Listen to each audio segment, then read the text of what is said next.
Argentina are through to the quarter-finals of the World Cup. They were 2-0 down against Egypt with 11 minutes remaining, but 3 incredible goals see Lionel Messi's side advance. Egypt are out. What a game, what a tournament this is turning out to be. Welcome into our ESPN FC studios. I'm Dan Thomas, Herculez Gomez, Shaka, Hislop and Frank Leboeuf with us. Whatever you want to call me. I've called him a lot. I've called him a lot over the last couple of weeks, to be fair. How do we even start with this game? Argentina going in as favourites, of course. Egypt had never made it past this stage before in the history of the World Cup. But it would be Egypt who would take the lead. 15 minutes in, a great header from Ibrahim would make it 1-0. Argentina then turned up the pressure. They won a penalty in the 21st minute. But for the second time this tournament, Lionel Messi would miss a spot kick. Egypt's goalkeeper stood on his head in the first half, making some great saves. But then Egypt would make it 2-0. However, the goal would be chalked off for a foul that happened deep in the Argentina half. Fast forward, 10 minutes later, Egypt score once again. This one does count to make it 2-0. You look then that Argentina are going out, but they score 3.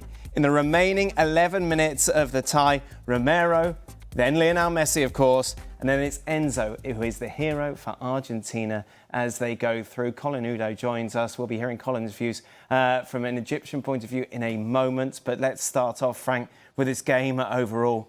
Fair play to Argentina, because we had written them off. Indeed. And that's the second time that they react like that, and they show strength, spirit, and beliefs. And that's exceptional. Well, I'm pretty sure you cannot find any Hollywood movie who can represent the kind of suspense we had again today. But that's exceptional. It's why we love football. I feel for the Egyptian population, the fans, and the players must be awful right now. But as part of what we have known, all of us playing the soccer, is sometimes everything goes for you, and sometimes you have a reverse of situation, and it's hard. But what a game! What a suspense, and what an ending. Yes, that was great. And Messi missed the penalty, but he scored an important goal today. It was an incredible game for a neutral. Imagine having a horse in this race. Well, Kevin Egan knows it well. He joins us now with both sets of fans, but it's the Argentina fans, Kevin, who are most definitely now the most vocal. Oh, Dan, welcome steps from Atlanta Stadium, as you can see. Who won the game today? This guy hopes that England actually goes through. Norway's a big problem for him. When Argentina comes back to Atlanta, it'll be a big problem for England. You better watch out. This is Dan Thomas hosting. He's from England. The 3 Lions will never come home. You will never have a chance again, because Argentina is going to win the 3rd, 4th. These guys are relieved here today. Big sense of relief here in downtown Atlanta, and they're having fun. I feel for Egypt. Came so close in this game, but man, the champions are enjoying this moment, Dan. Yeah, most definitely so. And I imagine, Kevin, it's a party that's going to go long into the night now. I certainly hope so. All we need is Stevie Nicol at the bar. We grab Messi from the stadium, bring him over too. Yeah, they're having fun. They're having fun here. But they hadn't really been tested like this in this World Cup. Cabo Verde obviously came close. But here today, this was a massive scare. It could have been 3-0 on another day had the result or the decision gone their way. But this is an incredible atmosphere. Tell that man to shut up. And they're walking toward to get their lager. Yeah, definitely. Right, thank you very much. Oh, thank goodness we're not with them. This is a performance, once again, which leaves us a lot of questions about Argentina, but ultimately, Shaka, they win. Yeah, because they have Lionel Messi. And when you have that little guy, you almost are guaranteed a get-out-of-jail card, or so it seems. A lot of questions about Argentina. Otherwise, I will say, though, the better of the 2 teams won. Argentina were better than Egypt. The difference of this game not being over after 30 minutes, 45 minutes was the Argentinian goalkeeper, the Egyptian goalkeeper, Shabir, who, in a tournament of goalkeepers, I do not think I've seen a better first-half performance in this tournament. That was the difference between Egypt and Argentina. Then you get the breaks that you want. It's about how well you defend that, and to Egypt's credit, I thought they were simply outstanding, putting their bodies on the line, making blocks when they needed. But there was always that opportunity for that little blindside run. And Argentina tried it all day long.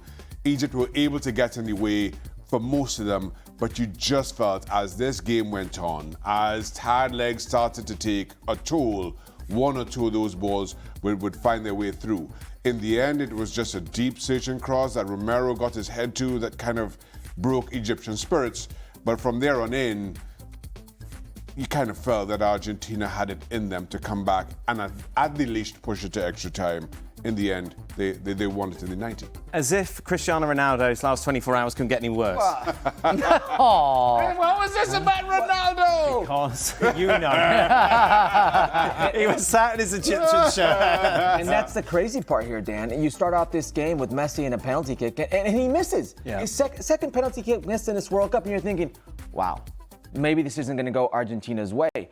And then you see that off a set piece, Egypt takes the lead. Lisandro Martinez gets caught. He gets beat goal side. It's a beautiful goal. And now Egypt is in control. In control in the way they want. They want to defend, and they want to try to pick Argentina apart on the counter. And then the second goal comes in. Beautiful by Mohamed Salah, you know, being strong on the moment. When Paredes wants to push him, he slips the ball in. It's a goal. It's 2-0.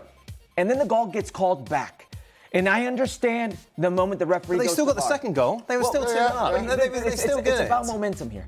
It's about momentum. No, I disagree. I think at 2-0 you up, can disagree, but you're 2-0 with 20 minutes to go. It doesn't matter. Look, I understand where you want to drive this conversation, but I don't think that's the conversation for now. I will get to where the conversation needs to go. But it's about momentum. You think you have Argentina on the ropes. But you're 2-0 up still. You have got them on the ropes. You don't you're have 2-0 up you with don't 20 have it minutes to because go. they have the best player who's ever played the game. And that's the difference regardless here. if that goal was given or not. No, because it's about momentum. I don't see the relevance. Because it is relevant. Because if you go up 2-0 in that moment, if you don't have You that went goal 2-0 all the way, up 10 minutes later, listen to what Herc. I'm saying. It's momentum.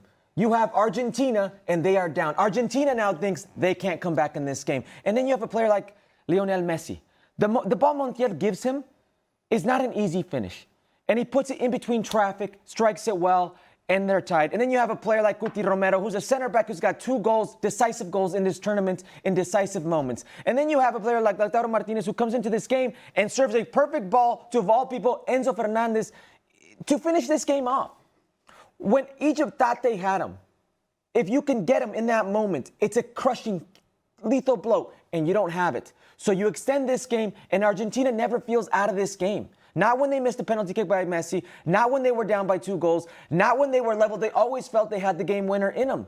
And Egypt couldn't manage that. They couldn't manage that emotion against what I thought was a team they had. They equaled. But you can't equal Messi. 39 years of age. He misses 2 penalty kicks in this tournament, and he's still sitting at what now? 8 goals? It's not supposed to be like that. I'm sorry. You're not supposed to be 39 years of age and do these things at the World Cup, do these things against any team, and yet here he is doing it. Argentina is in this position still alive because of Messi.